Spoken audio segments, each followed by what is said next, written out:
आप देख रहे हैं आपका अपना YouTube चैनल जीके क्लासेज 1972 और इस वीडियो में मैं आपके लिए लेकर आया हूं विद्या संबल योजना के तहत गेस्ट फैकल्टी की नियुक्ति के लिए विज्ञापन। अगर आप चैनल पर नए हैं तो चैनल को सब्सक्राइब जरूर कीजिएगा। चलिए वीडियो की शुरुआत करते हैं। तो ये देखिए, प्राचार्य राजकीय महाविद्यालय करौली राजस्थान। दोस्तों, ये विद्या संबल योजना के तहत सेकंड सेमेस्टर में राजशेष महाविद्यालयों में जो ये लास्ट वीडियो है, इसके बाद में अब और कोई विज्ञापन जो है इसमें नहीं आएंगे।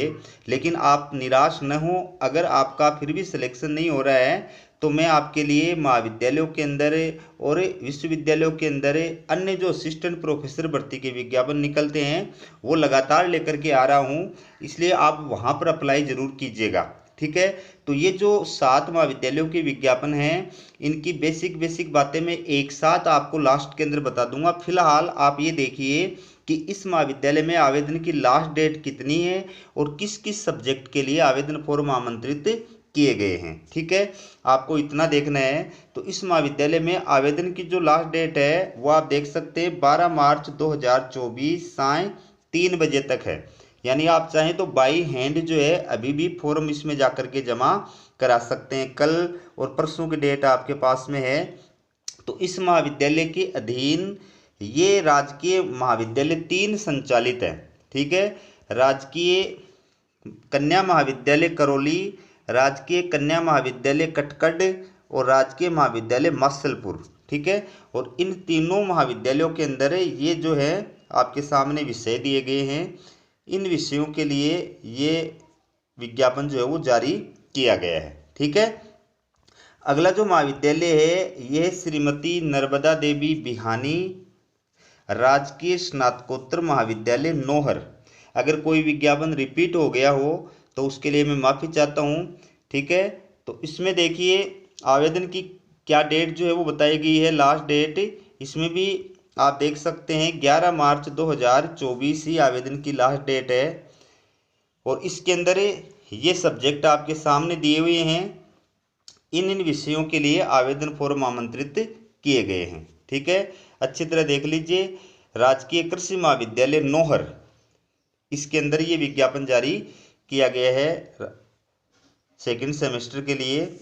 अगला जो महाविद्यालय है ये है आपके सामने राजकीय कन्या महाविद्यालय भीलवाड़ा राजस्थान। इसमें भी आवेदन की लास्ट डेट है 11 मार्च 2024 साय 5 बजे तक। इसमें आप साय 5 बजे तक आवेदन कर सकते हैं।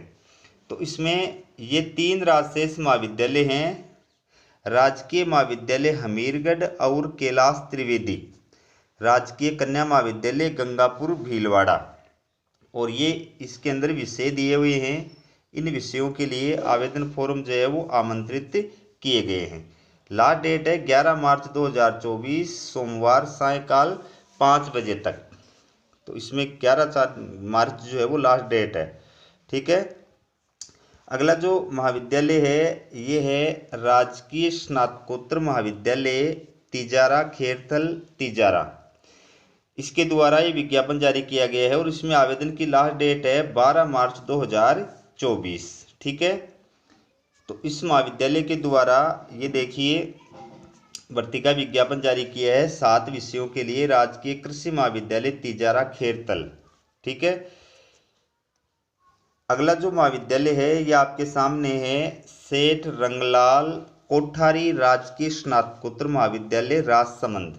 इसके द्वारा ये विज्ञापन जारी किया गया है और इसमें आवेदन की जो लास्ट डेट है वो 12 मार्च 2024 अपराह्न 2 बजे तक है। ठीक है, तो इस महाविद्यालय के अधीन जो राजशेष महाविद्यालय हैं ये आप देखिए, राजकीय महाविद्यालय रेलमगरा, ये राजशेष अधीन संचालित महाविद्यालय है। तो इसमें 5 विषयों के लिए ये विज्ञापन जारी किया गया है।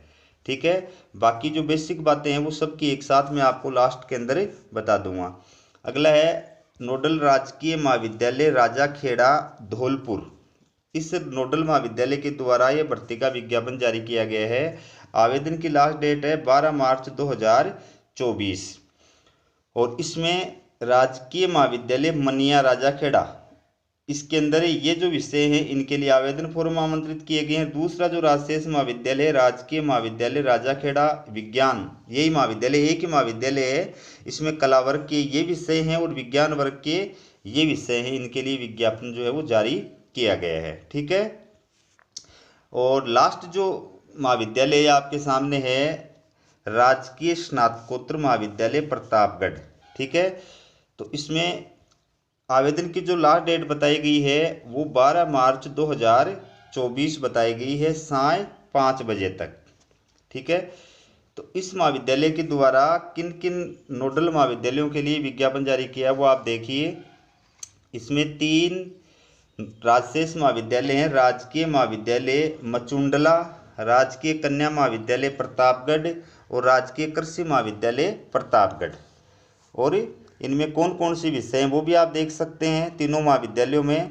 तो ये भर्ती का विज्ञापन जारी किया गया है। ठीक है। अब मैं आपको इसकी बेसिक बातें वो एक साथ बता देता हूँ। सबसे पहले फॉर्म फीस, तो इसमें कोई फॉर्म फीस नहीं है, बिल्कुल निःशुल्क आपको अप्लाई करना है। आवेदन प्रक्रिया, आवेदन फॉर्म कहाँ से प्राप्त करें? जिस महाविद्यालय में आप अप्लाई कर रहे हैं उस महाविद्यालय की ऑफिशियल वेबसाइट से विद्या संबल आवेदन फॉर्म आप डाउनलोड कर सकते हैं।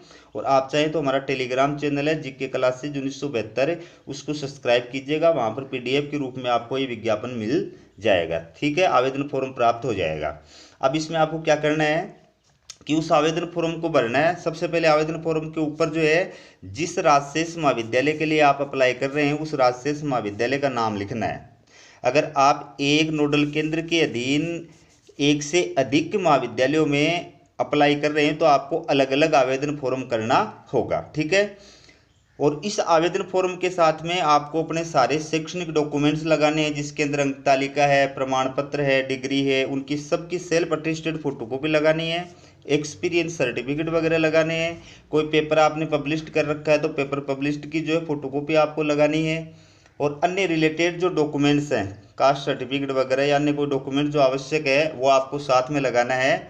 और इस आवेदन फॉर्म को लिफाफे में बंद करना है, बड़े वाले में, और लिफाफे के ऊपर लिखना है विद्या संबल योजना के तहत गेस्ट फैकल्टी के लिए आवेदन पत्र, और विषय का नाम लिखना है। और जिस राजशेष महाविद्यालय के लिए अप्लाई कर रहे हैं उस राजशेष महाविद्यालय का नाम लिखना है।